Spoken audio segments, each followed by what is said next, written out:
täna tutvustamiseks valinud sellise auto nagu Nissan Ariya.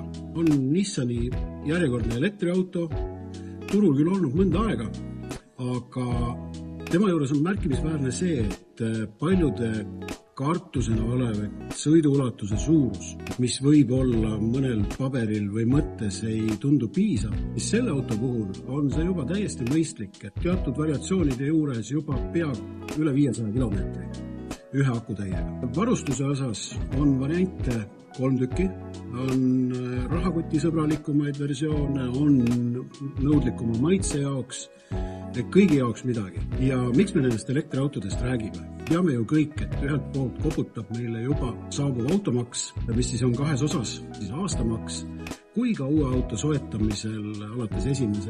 jaanuarist 2025 ka auto registreerimistasu.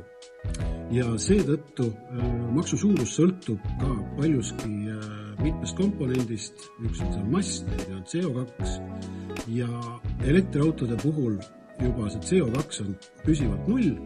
See tähendab, et maksude koha pealt on tegu pisut mõistlikuma otsusega.